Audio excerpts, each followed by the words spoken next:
The beep of the heart monitor was the only metronome in my world. It was a steady, reassuring rhythm against the quiet hum of the ventilator and the soft metallic click of my own instruments.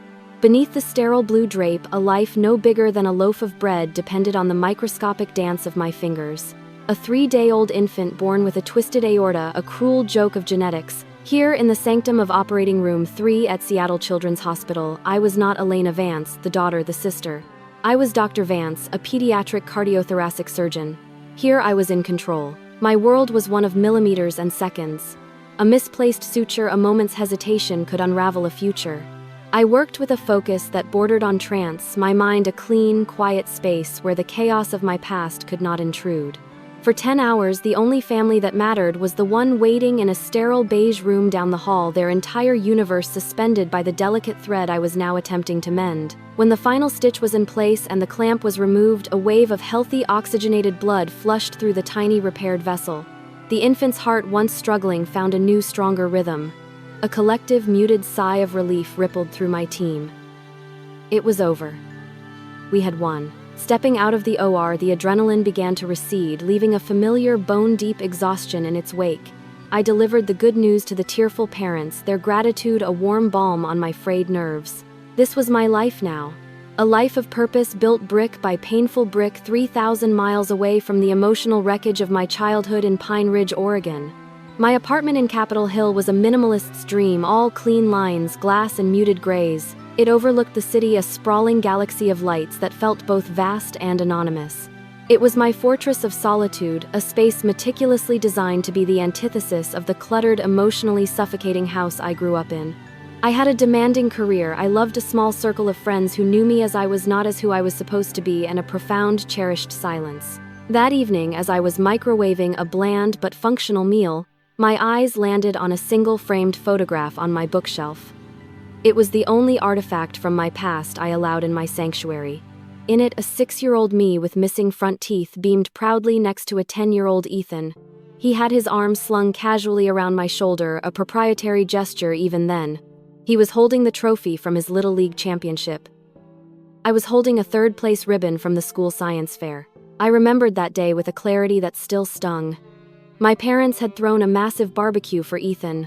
The whole neighborhood was there. His trophy was displayed on the mantelpiece like a holy relic. My little ribbon was eventually used as a bookmark by my mother and lost somewhere in a Danielle Steele novel. That photo was a perfect microcosm of our lives. Ethan was the sun. I was a minor planet caught in his orbit, my own light barely acknowledged. He was the golden boy, the high school quarterback whose exploits were the stuff of local legend. He was charming, reckless, and effortlessly adored.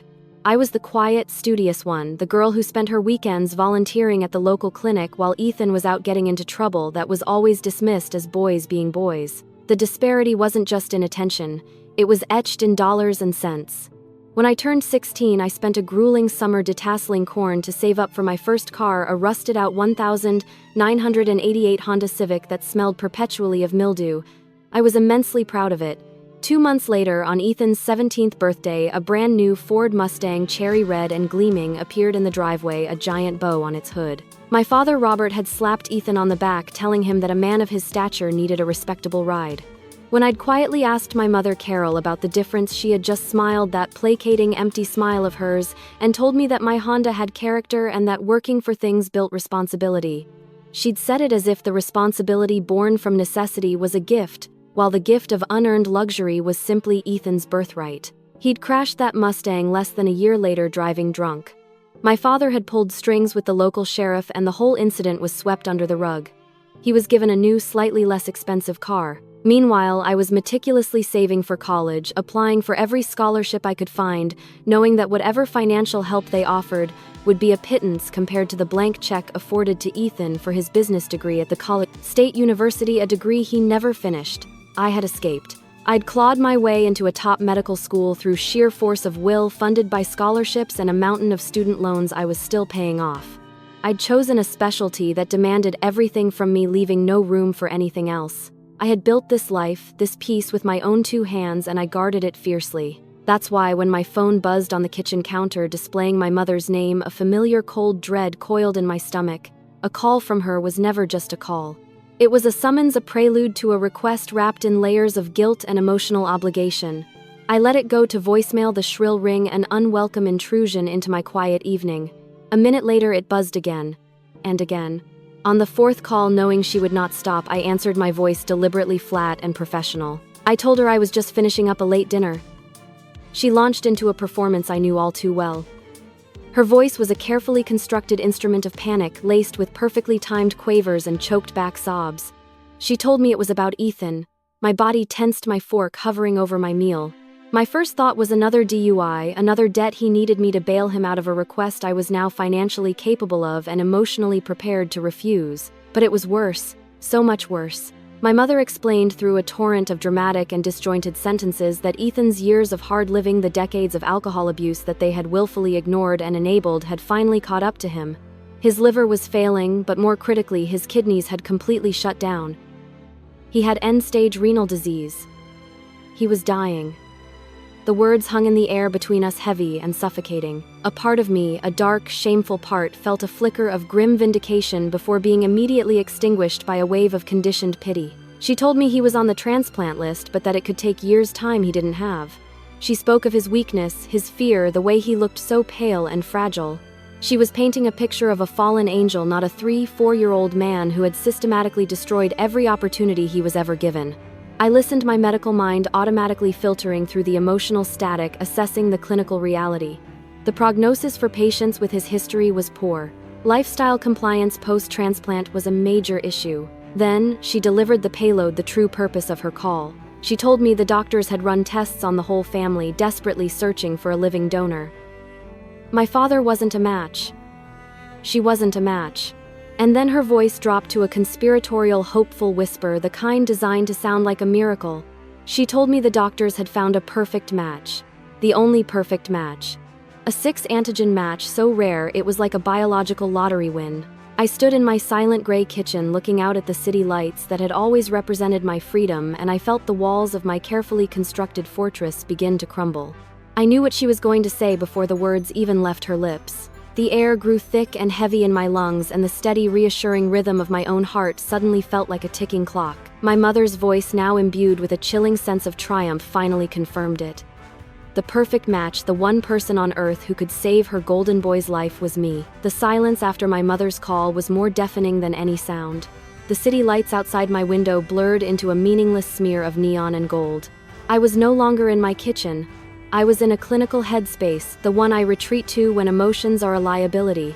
My mind, a surgeon's mind, began to dissect the situation with cold precision. Living donor nephrectomy. The words echoed not with familial duty but with medical consequence. It was a major surgery. General anesthesia, a 6-inch incision, the careful, methodical separation of an organ from its life-sustaining connections. Recovery would be weeks, if not months. Weeks of being unable to stand for the 10-hour stretches required in my profession. Weeks of pain, vulnerability, and a permanent heightened risk of future renal complications for me. A surgeon's hands are her livelihood, but her stamina, her physical resilience is the engine that drives them.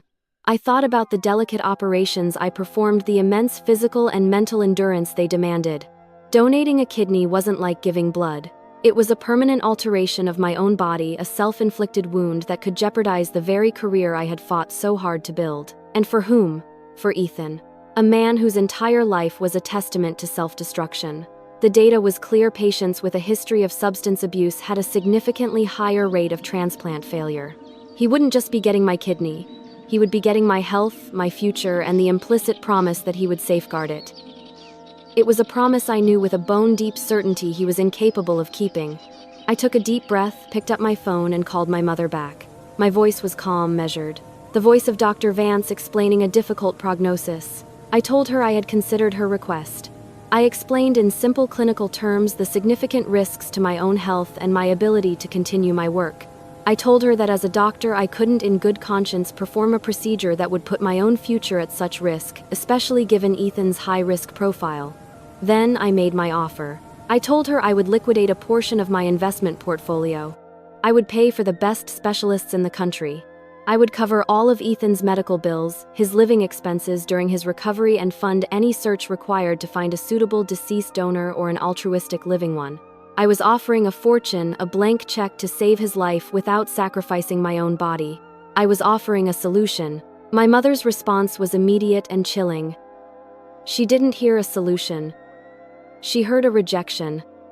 My logical medical reasoning was dismissed as a cold, heartless excuse. She wailed, asking how I could put my job, my money before my own brother's life. She told me this wasn't about finding a kidney. It was about the universe giving us a perfect sign, a miracle, and I was spitting in its face. She said a kidney from a stranger wouldn't be the same that a kidney from his sister, from his own blood, would be a symbol of love that would inspire him to get better. It was a breathtaking piece of emotional theater. She had transformed my act of self-preservation into an act of profound selfishness. She ended the call by whispering, her voice cracking, that she didn't know how she would tell Ethan that his own sister had decided to let him die.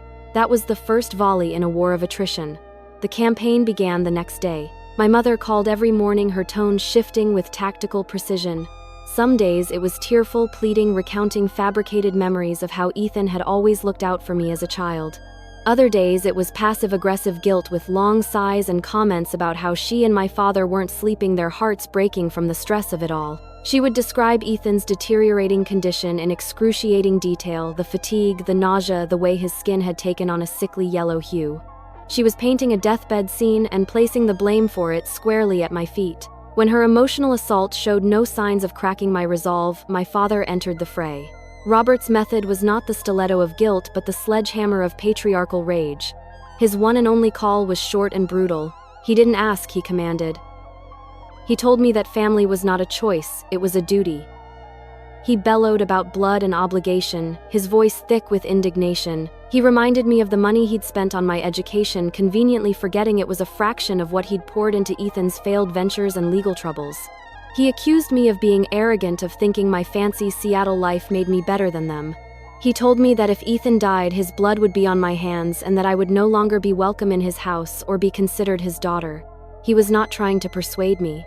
He was trying to break me with brute force. The pressure was immense, a physical weight that settled in my chest.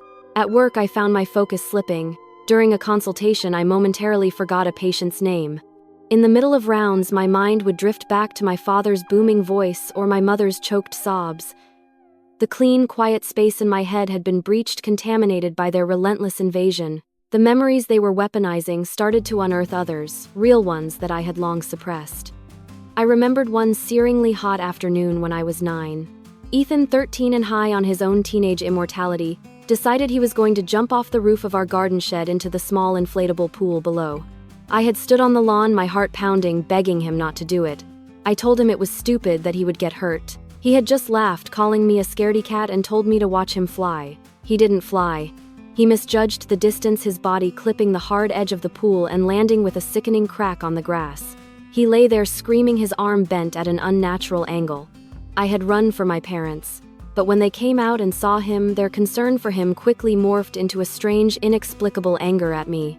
My mother had knelt by Ethan, cradling his good arm, while my father rounded on me, his face a mask of fury. He had jabbed a finger in my face, his voice low and menacing, asking me why I had just stood there. He demanded to know why I hadn't stopped him, why I hadn't run for them sooner before he jumped. I was 9 years old, and I was being held responsible for my 13-year-old brother's reckless stunt. It was then I first understood my role in the family. I was the designated worrier, the preemptive caretaker, and ultimately the scapegoat for any harm that befell their precious son. My job wasn't just to succeed quietly. It was to exist as a safety net for Ethan's failures. The final piece of their campaign was, of course, Ethan himself. He called me late one night, his voice raspy and weak, a pathetic performance of a dying man. He didn't yell or accuse. He pleaded. He told me he knew he'd messed up. He said he was sorry for everything, for all the trouble he'd caused. He swore that this was his rock bottom, his one true chance to turn his life around. He told me that if I gave him this chance, if I gave him my kidney, he would spend the rest of his life making it up to me, making me proud. He told me I wasn't just his sister, I was his only hope. His words were a carefully curated cocktail of remorse and flattery, designed to bypass my rational brain and strike at the deeply buried vestigial nerve of sisterly love. And for a moment it worked. A treacherous crack appeared in my resolve. The doctor in me knew it was a lie, a desperate addict's promise. But the little girl who had once stood on a lawn and watched her brother fall felt a terrible, wrenching pang of guilt. Was I really so cold? Was I really capable of turning my back on the one person who shared my blood, my history, no matter how toxic it was? I ended the call without giving him an answer, telling him I needed more time to think. For 2 days I was in turmoil. I barely ate. I lay awake at night, their voices a cacophonous Greek chorus in my mind. Duty. Love. Blood. Hope. Selfish. Ungrateful. Killer. I felt like I was drowning. My fortress of solitude had become a prison cell, and the silence I once cherished was now filled with accusation. Then, just as suddenly as it began, the campaign stopped. The calls ceased, the texts ended. For 48 blissful, terrifying hours, there was only silence. It was an unnerving quiet, the eerie calm in the eye of a hurricane. I told myself they had finally given up, that they had accepted my financial offer and were moving on, but I knew my family. Surrender was not in their vocabulary. This was a strategic retreat, not a defeat. The answer came on a Saturday afternoon. I was curled up on my sofa trying to lose myself in a medical journal when the intercom buzzed. It was a harsh, jarring sound in the quiet of my apartment. I wasn't expecting anyone. My few friends knew to text first. I pressed the talk button, my voice wary. There was no response, just another long, insistent buzz. Annoyed, I walked to the door and peered through the peephole, and the air left my lungs. There, standing in the sterile beige hallway of my building, was my entire family. My father, Robert, stood ramrod straight, his expression a thundercloud of grim determination. My mother, Carol, was beside him, her face a carefully composed mask of sorrow and maternal desperation. And between them, slumped in a portable wheelchair I'd never seen before, was Ethan. He looked terrible. His skin was sallow, his cheeks were hollowed out, and he had a blanket draped over his legs. He was a prop, a living, breathing tableau of sickness and accusation delivered directly to my doorstep. They had breached the perimeter. They had crossed 3,000 miles to bring the war to me. As I stood there frozen on my side of the door, I knew there would be no more phone calls, no more logical arguments, no more escape. The final desperate battle was about to be fought right here in the heart of my sanctuary. My hand hovered over the door, handle my knuckles white. For a full minute, I did nothing. I simply stood there watching them through the distorted lens of the peephole, a grotesque family portrait framed in brass. My training, my instincts, every fiber of my being screamed at me to keep the door shut, to call security, to pretend I wasn't home, but I knew it was futile. They had flown across the country. They would not be deterred by a locked door. They would make a scene, their manufactured drama spilling out into the pristine hallway of my building, poisoning the one place I felt safe. Letting them in wasn't an act of welcome. It was a strategic decision to contain the blast radius. I unbolted the locks, the clicks echoing like gunshots in the silence. When I opened the door, I didn't step back to let them in. I stood my ground, my body forming a barrier in the doorway. "What are you doing here?" My voice was devoid of warmth, as sterile as the surgical steel I handled every day. My mother, Carol, was the first to speak, her face crumpling into a practiced expression of anguish. She told me they had to come, that they couldn't bear to be so far away while Ethan was fading. She said they needed to look me in the eye and beg me to save my brother. Ethan, for his part, played his role perfectly. He slumped in his wheelchair, his head bowed occasionally, letting out a weak, rattling cough. It was a masterful performance of fragility. My father, Robert, just stared at me, his eyes hard and accusing. His silence was more menacing than any shout. It was the silence of a predator waiting for the right moment to strike. I told them that my answer hadn't changed and that showing up unannounced wouldn't alter the medical facts. I repeated my financial offer, laying it out again like a business proposal, hoping its sheer logic could dismantle their emotional siege. My father scoffed, telling me this wasn't about money. He said it was about decency, about the fundamental bond of family that I had clearly forgotten in my sterile, heartless city. The argument spilled from the hallway into my living room. I finally stepped aside and they wheeled Ethan into the center of my meticulously ordered space, a chaotic human bomb in the middle of my sanctuary. They looked so out of place against the cool grays and clean lines of my life. They were a raw, messy stain of the past I had tried to scrub away. The confrontation escalated. My mother wept, my father's voice grew louder, and Ethan just sat there, the silent, dying king for whom this entire war was being waged. I held my ground, my voice remaining level, repeating the same rational points. But I could feel my composure fraying, the professional veneer cracking under the relentless, multi-pronged assault. I felt like a child again, small and cornered in the face of their unified, irrational force. The breaking point came when I looked my father in the eye and told him firmly that my final answer was no. His face turned a dark, mottled red. He took a step towards me, his body radiating a palpable fury. My mother tried to intervene, placing a hand on his arm and whispering his name, but he shook her off. He pointed a trembling finger at me, his voice a low, guttural growl that seemed to come from the very depths of his being. He told me I had no right to say no. He said I had a debt to pay, a debt I had owed my brother for 24 years.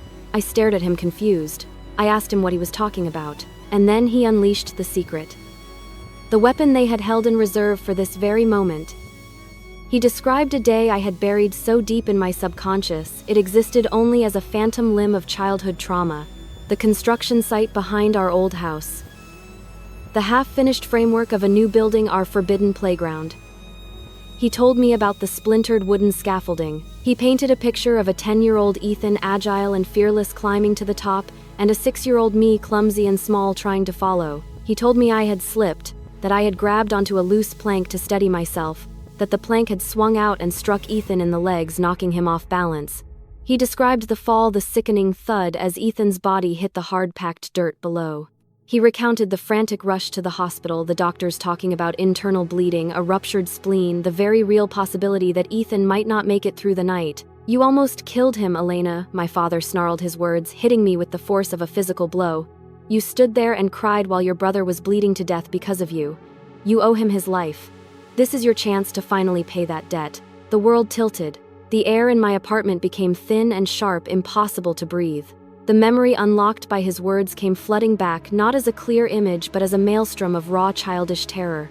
The feel of rough wood under my hands, the sight of Ethan's red t-shirt disappearing from view, a scream that felt like it was being ripped from my own throat.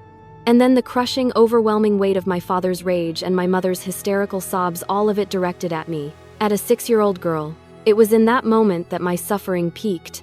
Everything clicked into place with horrifying clarity. The favoritism, the endless coddling of Ethan, the impossible standards I was held to, the constant subtle sense that I had to earn my place in the family. It wasn't just parental preference. It was a penance. My entire life had been a sentence for a crime I didn't even remember committing. They had nurtured my guilt like a rare, precious flower, using it to control and manipulate me for decades. They hadn't just brought Ethan to my door. They had brought my entire life's indictment. I felt something inside me shatter. It was a profound, seismic break, but in the rubble of that devastation, something new and terrifyingly cold began to form. The pain was so absolute, so all-consuming that it burned away everything else, the fear, the guilt, the desperate childish yearning for their approval. All that was left was a pure, crystalline rage. I looked at their faces. My father righteous in his condemnation. My mother, her eyes wet with tears that were not for my pain but for her own manipulative purposes. And Ethan looking up at me from his wheelchair, his expression a mixture of weakness and entitled expectation. They thought they had finally broken me. They thought this was their checkmate. They were wrong. This was their fatal miscalculation. In trying to crush me with the weight of the past, they had finally set me free from it. I saw them not as my family but as my enemies. And in that instant, a plan began to form in my mind, a strategy as precise and methodical as any surgical procedure I had ever conceived. This wasn't about saving Ethan anymore. This was about saving myself, and the price of my salvation would be their total, unconditional surrender. A strange calm descended over me. The tremor in my hands ceased. My breathing evened out. I looked from my father to my mother to my brother, and for the first time I saw the desperation behind their bluster. They needed me. Their victory depended entirely on my submission. I held all the cards. I took a slow, deliberate breath. I told them I would do it. The shift in the room was instantaneous. My father's rage dissolved into stunned disbelief. My mother let out a strangled sob of pure, unadulterated relief. Ethan's head lifted, a flicker of genuine hope in his tired eyes. They thought they had won. I let them savor their victory for a few seconds before I lowered the boom. I told them that yes, I would donate my kidney, but not out of love and not out of duty. I would do it as a transaction. A pound of my flesh in exchange for my permanent, irrevocable freedom from them, and this transaction, I explained, would have terms. Non-negotiable terms. A flicker of unease crossed my father's face. I began. My first term, I stated, was that they would sign a legally binding contract drafted by my lawyer. The contract would state that upon the successful completion of the transplant, they would relinquish any and all future claims on me, financial, emotional, or otherwise. They would never again ask me for money for help or for my time. Our relationship as it had existed would be legally and officially terminated. My second term was for Ethan. I told him that since my kidney would be keeping him alive, I would be the sole arbiter of his aftercare. He would grant me full medical power of attorney. He would submit to random weekly blood and urine tests for alcohol and drugs for a period of 5 years. If he failed a single test, I would have the authority to have him committed to a long-term rehabilitation facility which they would pay for. I was taking his autonomy, the one thing he'd abused his entire life. My third and final term was for my parents. I told them that before I even scheduled the initial consultation, they would write a formal letter of apology. Not to me, but to the extended family and their close friends, the very people they had spent years bragging to about Ethan. In this letter, they would confess.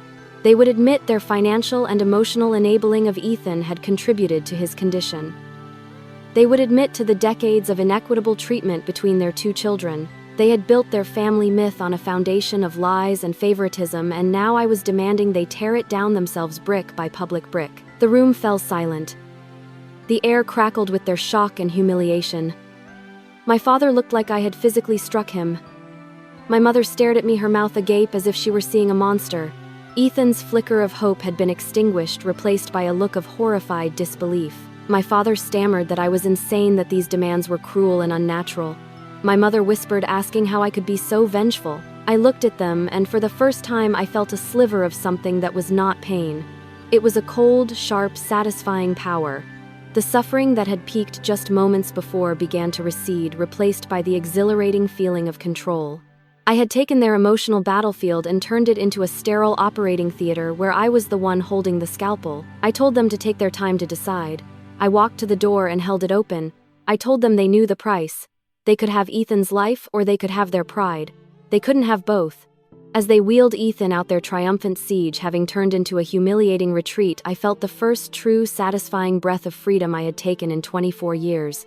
The pain was still there, a deep, resonant ache, but it was no longer the pain of a victim. It was the pain of a wound being cauterized, the agony that precedes the healing. And I knew with absolute certainty that they would be back. They would agree to my terms. Because their love for him, as toxic and twisted as it was the one true thing about them, and I was going to use it to burn their world to the ground. The silence that followed their departure was different. It wasn't the lonely, fragile quiet I had cultivated for years. It was a humming, vibrant silence charged with the electric potential of a battle about to be won. The suffering that had defined my life, that had peaked and shattered in my living room, was now being repurposed. It was no longer a weight, but a fuel. Every memory of being overlooked, every sting of their unfairness, every pang of guilt they had so expertly weaponized was now being forged into the architecture of my revenge. My first call was not to a doctor, but to a lawyer. I found the most ruthless family law and contract attorney in Seattle, a woman named Miss Davies with a reputation for being a shark in a Chanel suit. In her stark, intimidatingly modern office overlooking Puget Sound, I laid out the entire situation, omitting no detail of the decades-long emotional abuse or the final desperate confrontation. I presented my terms with the same dispassionate clarity I used to brief my surgical team. Miss Davies listened without interruption, her expression unreadable. When I finished, she steepled her fingers, a faint predatory smile playing on her lips. She told me my demands were unorthodox, brutal, and borderline sociopathic. Then she told me they were brilliant. She saw what I saw, that my family's codependent obsession with Ethan was their single exploitable weakness. She assured me she could draft an ironclad contract that would be, in her words, a legal masterpiece of familial annihilation. The satisfaction I felt was cold, clean, and absolute. The pain in my soul was beginning to feel less like a wound and more like a sharpening stone. While Miss Davies drafted the contract, I began to execute the next phase of my plan. I called my parents 2 days after their retreat from my apartment. My mother answered, her voice subdued and wary. I didn't ask about their decision. I knew they were stewing, trapped between their pride and their desperation. Instead, I informed them in a tone of feigned clinical urgency that I had spoken to a colleague on the transplant board at my hospital. I told them a blatant, calculated lie. I said that due to a recent change in protocol, any potential living donor now had to undergo a mandatory and extensive psychological evaluation to ensure they were not being coerced. I explained that if the hospital's psychiatric team found any evidence of undue family pressure, the donor would be immediately disqualified permanently. The silence on the other end of the line was thick with their dawning horror. I had just checkmated them. Any attempt to fight my terms, to rage, to guilt, to manipulate the only tools they had ever used would now be interpreted as coercion and would result in them losing everything. I had taken their emotional terrorism and turned it into a self-destruct mechanism. I had forced them to be compliant, to be docile, not out of respect for me, but out of fear for their own objective. I told my mother that once they had signed my contract and fulfilled all my preliminary terms, I would graciously schedule this mandatory evaluation. My pain lessened another degree, replaced by the thrilling hum of a perfectly executed strategy. The first domino fell a week later. A FedEx envelope arrived at my office. Inside was the letter. It was 2 pages, handwritten by my mother in her elegant looping script and co-signed by my father in his angry, jagged scrawl. It was addressed to our family and friends. I read it standing by the window in my office, the Seattle rain streaking down the glass. It was a masterpiece of humiliation. Every word was a testament to their capitulation. They confessed to enabling Ethan's alcoholism. They admitted to creating a financially and emotionally unbalanced environment for their children. They acknowledged that their intense focus on Ethan's challenges led to the neglect of Elena's accomplishments. They didn't use the word apology, but the entire document was a confession, a public dismantling of the family myth they had so carefully curated for over 30 years. I could picture them composing it, the air in their small Oregon house, thick with resentment and shame. I imagined my mother's tears, real ones this time, not of manipulation but of utter defeat. I imagined my father's hand shaking with rage as he signed his name to this monument of his own failure. I didn't feel a shred of pity. I folded the letter, placed it back in the envelope, and locked it in my desk drawer. This was not about forgiveness. This was about leverage. I made a dozen high-quality copies, one for me and the rest to be deployed if they ever dared to cross me again. The ache in my chest felt noticeably lighter. The next step was the contract. Miss Davies sent it to them via a legal courier. It was, as she had promised, a work of art. It was 30 pages of dense, inescapable legalese that stripped them of any future claim on me. It detailed the medical power of attorney, outlining the precise terms of Ethan's mandatory drug and alcohol testing with zero-tolerance clauses and predefined consequences. It even included a non-disparagement clause legally preventing them from ever speaking ill of me or this arrangement to anyone. To violate the contract would mean facing crippling financial penalties. It was a legal cage, and I was holding the only key. They signed it. They sent it back without a single amendment, their signatures a testament to their complete and utter surrender. The second domino had fallen. Now it was time for Ethan. I flew to Pine Ridge, not as a daughter returning home, but as a clinician managing a case. I did not stay at their house. I checked into the only decent hotel in town. I met them at the local hospital where Ethan was receiving his dialysis. I had the contract, a notary, and a witness with me. Ethan looked smaller, diminished not just by his illness but by his powerlessness. The charming, cocky swagger was gone, replaced by a sullen resentment. He read the sections pertaining to him, his jaw tightening as he realized the extent to which he was signing away his freedom. He would become my ward, his health subject to my absolute authority. He balked, telling me it was humiliating. I looked at him, my expression as flat and unreadable as a CT scan. I didn't argue. I simply picked up my briefcase and turned to leave.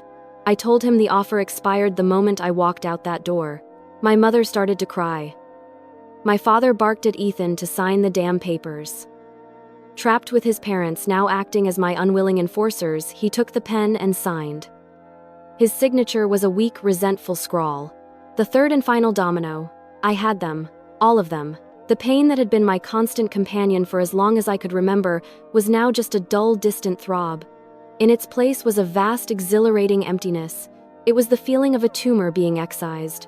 The surgery would be painful, but the disease was being removed. My final act before the transplant was perhaps the cruelest and the most satisfying. On the day before we were scheduled to check into the hospital in Seattle, I arranged for a family dinner. I chose a quiet, upscale restaurant, the kind of place my parents always felt awkward in. As we sat there, the three of them miserable and silent, I pulled out a small, beautifully wrapped gift box and pushed it across the table towards Ethan. He looked at it with suspicion. My parents stared confused. He opened it. Inside, nestled on a bed of black velvet, was a single high-end silver-plated flask. Ethan looked up at me, his eyes wide with disbelief and a dawning, horrified understanding. My mother gasped, asking me what kind of sick joke this was. I leaned forward, my voice a soft, venomous whisper for only them to hear. I told Ethan that I wanted him to have it as a reminder of what he was giving up, and a reminder that I would be watching him for the next 5 years. I told him that my kidney inside him would be my permanent internal surveillance system. I told him to think of me every time he even considered taking a drink. He flinched as if I had struck him. My father looked ready to explode, but the contract had muzzled him. He could do nothing. My mother was openly weeping into her napkin. I had spent my entire life being the responsible one, the forgotten one, the one who had to clean up their messes in silence. Now I was the one in control. I had taken their greatest weapon, their twisted, suffocating love for Ethan, and used it to subjugate them. The torment they had inflicted on me was now a poison I was systematically dripping back into their veins. As I sat there watching them squirm in their public humiliation, I felt no guilt. I felt no remorse. I felt only the clean, sharp, intoxicating taste of victory. The suffering was almost gone now, replaced by the profound satisfaction of a debt finally and brutally being collected. The day of the surgery arrived, cloaked in the sterile antiseptic gray of a Seattle dawn. We checked into the hospital as 4 separate people, a fractured constellation of resentment and necessity. My parents' attempts at portraying a united, loving family for the benefit of the nursing staff were pathetic. Their smiles were brittle, their touches on Ethan's arm were stiff and theatrical. They were actors in a play I was directing, and they hated every line. I went through my pre-op procedures alone by choice. I answered the nurses' questions with clinical detachment. When the anesthesiologist came to explain the process, I discussed sedation levels and post-op pain management with him as a colleague, not a patient. I was compartmentalizing, treating my own body as just another case file, another set of biological parameters to be managed. But as I lay on the gurney, the paper gown crinkling beneath me, a sliver of primal fear pierced my armor. This was real. I was willingly allowing my body to be wounded to have a vital piece of it removed. The ghost of my past suffering whispered that this was the ultimate act of submission, the final sacrifice. But the cold, hard voice of my present reality corrected it. This was not a sacrifice. It was a payment, and once it was made, my account would be settled forever. When they wheeled me into the operating room, the bright focus lights felt like a familiar embrace. This was my world. This was where I was in control. My last conscious thought was not of my family, but of the tiny mended heart of the infant I had operated on weeks ago. I clung to that victory, a reminder of the life I had built, the life I was now in this brutal way reclaiming. I woke up hours later in the recovery room to a searing white-hot pain in my side. It was a deep, violating agony that took my breath away. Every cough, every shift in the bed was a fresh wave of torture. This was the physical price of my freedom, and it was steeper than I had imagined. A nurse bustled over her face, a mask of professional sympathy, and administered a dose of morphine. As the drug began to dull the sharp edges of the pain, my mind cleared, and my first thought was of the plan. The transaction was complete. The retribution phase could now begin. Later that day, they moved me to a private room. As I had stipulated with the hospital administration, it was on a different floor in a different wing from Ethan's. My parents, I was told, had been pacing in the surgical waiting room like caged animals. The nurse informed me they had asked about my condition, but their primary frantic focus had been on Ethan. The transplant, she said with a cheerful smile, had been a textbook success. Ethan's new kidney, my kidney, had started producing urine before they had even closed the incision. A perfect outcome, she called it. I just nodded, my face a mask of neutrality. My parents finally appeared in my doorway late that evening. They looked exhausted, their faces etched with the stress of the day. But beneath the fatigue, there was a palpable sense of relief, of a long-dreaded ordeal being over. They thought this was the end. My mother approached the bed, her hands fluttering nervously. She told me the doctors were thrilled with Ethan's progress. She said he was awake, and that he already looked better, that some of the color had returned to his face. She thanked me, her voice, a low murmur, the words tasting like ash in her mouth. My father stood stiffly by the door, his arms crossed, his expression a mixture of resentment and grudging acknowledgement. He managed a curt nod. I let them finish. I stared at the ceiling, not giving them the satisfaction of meeting their eyes. When my mother's words trailed off into an awkward silence, I spoke, my voice raspy from the intubation tube, but clear and cold. I told them that I was glad the procedure was a success. Then I told them that as per our agreement, this would be the last time we would be seeing each other. I reminded them that the contract was now in effect. Their presence was a violation of its spirit, if not yet its letter. I told them I expected them to leave Seattle as soon as Ethan was discharged, and to never contact me again unless it was through our respective lawyers. My mother's face went slack with shock. The weary relief in her eyes was extinguished, replaced by a dawning horrified disbelief. She stammered, telling me not to be like that we were still family, that this ordeal should have brought us closer. She seemed to genuinely believe that this shared trauma would somehow magically erase decades of damage, that my pound of flesh was a gift that should beget gratitude and reconciliation, not a payment that finalized a cold transaction. I finally turned my head on the pillow and looked at her, my gaze as sharp and unforgiving as a scalpel. I told her that we were not family. We were parties to a contract, and the terms were now in force. I pointed a trembling finger toward the door and told them to leave. My father's face, which had been a mask of grim reluctance, contorted with a fresh wave of fury. He took a step forward, his fists clenching, and started to say my name in that old intimidating growl. But then he stopped. I saw the realization dawn in his eyes. He had no power here. The contract had neutered him. To yell, to threaten would be a breach. He was muzzled legally and completely. The sight of his impotent rage was more satisfying than any morphine drip. The pain in my side seemed to recede, overshadowed by this surge of cold, righteous power. He turned without another word and walked out.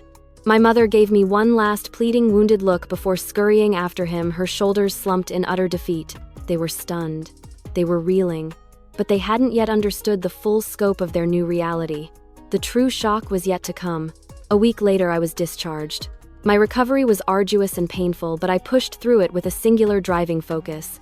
Ethan's recovery was by all accounts going smoothly. My kidney was working perfectly for him. I knew from the hospital grapevine that my parents were doting on him, catering to his every whim, already slipping back into their old patterns of enablement. They were living in a fool's paradise, believing that once they left Seattle, they could return to their old lives, just with a healthier son. My first act as a free woman was to call the head of the testing lab I had contracted with. The first of Ethan's weekly mandatory tests was scheduled for the day after his discharge. My second act was to call my Aunt Susan, my father's sister. She was a notorious gossip, the central hub of all family information. I spoke to her for over an hour. I told her everything, my voice calm and factual. I told her about the kidney, the coercion, and the final brutal confrontation. Then I emailed her a copy of my parents' confession letter. I knew that by nightfall the entire extended family would know the truth. The carefully constructed myth of the perfect Vance family was about to be publicly and permanently shattered. The real blow, however, was delivered to Ethan. On the day he was discharged, a crisp, professional-looking man met him and my parents at the hospital exit. The man introduced himself as a phlebotomist contracted by me. He informed Ethan that as per the agreement he had signed, it was time for his first random screening. In the middle of the hospital lobby, in front of everyone, the man took out his kit and drew several vials of blood and took a urine sample. I had arranged to be there. I stood across the atrium, partially hidden behind a large potted plant, to watch. The scene was everything I had hoped for. The color drained from Ethan's face. The casual post-recovery confidence he was exuding evaporated, replaced by a stark, trapped terror. He was no longer a patient being discharged. He was a parolee meeting his probation officer for the first time. My mother began to protest, her voice rising in a hysterical squeak, telling the man this was harassment. But my father, his face a grim mask of stone, simply put a hand on her arm and shook his head. He understood. This was the new reality. This was the price. Their public humiliation, the stares from strangers, Ethan's mortified shame, this was all part of the contract they had signed. As they walked out of the hospital, Ethan looked like a man being led to his own execution. My parents flanking him looked like ghosts. They were utterly broken. The joy and relief of his recovery had been systematically poisoned. Their son was alive, yes, but he was no longer theirs. He was mine. His body, his choices, his future, they were all subject to my authority. They were in shock. They were devastated. They had gotten what they wanted, but they had lost everything in the process. The suffering they had inflicted upon me for a lifetime was now being mirrored back at them, reflected in the cold, unyielding terms of my revenge.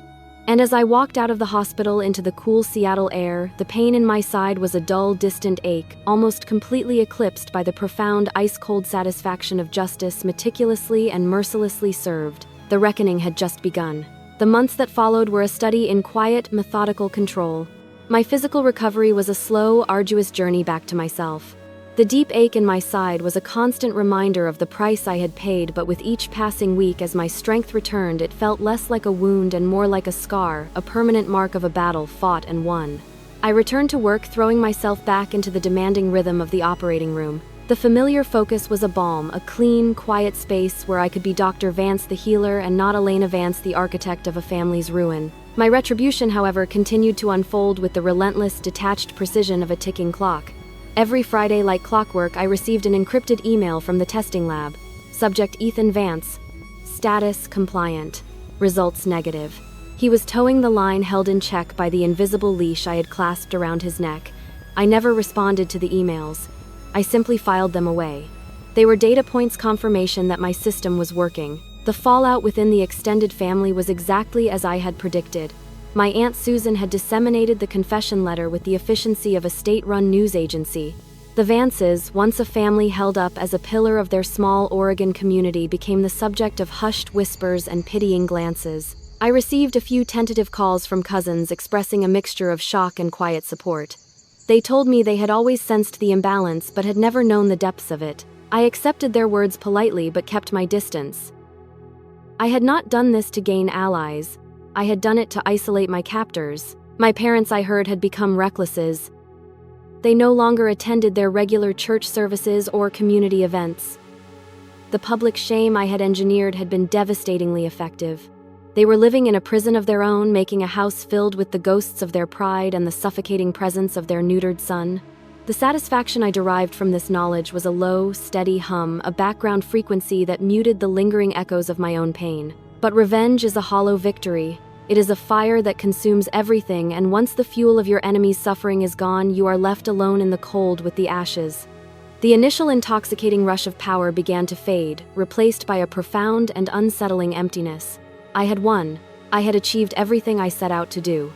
I had subjugated my tormentors and legally severed myself from them. I was free.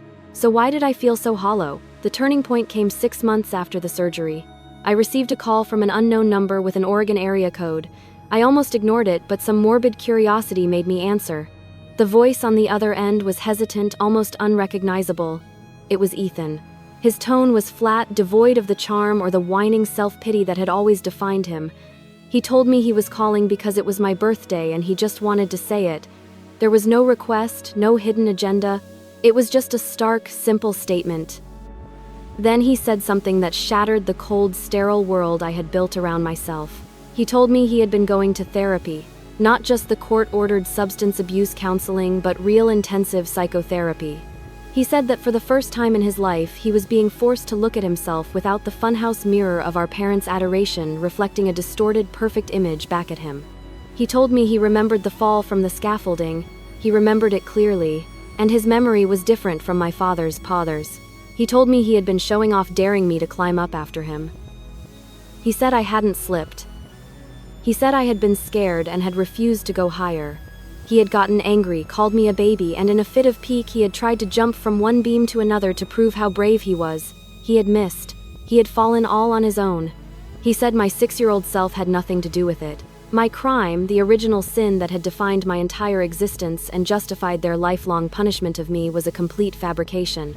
A lie constructed by my father in a moment of panic and rage to absolve his golden boy of any responsibility, and a lie my mother had silently co-signed for 24 years. The phone felt slick in my hand. The emptiness inside me was suddenly filled with a vast Arctic sea of grief. My revenge had been built on the premise of paying a debt I shouldn't have owed. But this was so much worse. The debt itself was a fiction. My life sentence had been served for a crime that had never even happened. Ethan's voice continued quiet and toneless. He told me he didn't expect forgiveness. He said he knew he was a black hole that had consumed my childhood and nearly my future. He told me the flask I had given him sat on his dresser. He looked at it every morning. He said it was a perfect gift because it reminded him that every day of his life was now a debt to a woman who despised him, and that this finally was justice. He thanked me in a dead, hollow voice for the kidney. Then he hung up. I sat in my silent apartment, the city lights twinkling outside, and I wept. I wept not for the pain of the surgery, but for the 6-year-old girl who was blamed for an accident she didn't cause. I wept for the years of striving, the desperate need for an approval that was structurally impossible to earn. I wept for the fact that my revenge, as perfectly as it had been executed, was ultimately meaningless. I had built a magnificent prison for my family, but I was still chained to it, still defining myself by their subjugation. The truth hadn't set me free. It had only revealed the true depth of the wound. The betrayal wasn't just that they favored him, it was that they had built his pedestal on a foundation of my stolen innocence. They hadn't just neglected me, they had actively, deliberately sacrificed me on the altar of his ego from the very beginning. That was the last I ever heard from any of them directly. The lab reports continued to arrive each Friday. Compliant, negative, a monotonous digital heartbeat of a life I had saved but would never be a part of. The lesson I realized was a brutal one. Revenge can provide a temporary, satisfying warmth, but it cannot heal the wound that necessitated it. True freedom isn't about controlling your enemies. It's about rendering them irrelevant to your own happiness. My meticulous plan had succeeded in every aspect except the most important one: it hadn't brought me peace. I looked at the scar on my side in the mirror. It was no longer a symbol of victory or of suffering. It was just a part of me, a reminder of a debt that was both imaginary and paid in full. The next chapter of my life I knew could not be about them. It had to be about me. It would be a quieter, more difficult journey, the journey of learning to fill the vast emptiness, not with the satisfaction of retribution, but with the slow, patient, and radical act of forgiving myself for ever believing I was the one who had to pay. The most important life I had to save, I finally understood, was my own.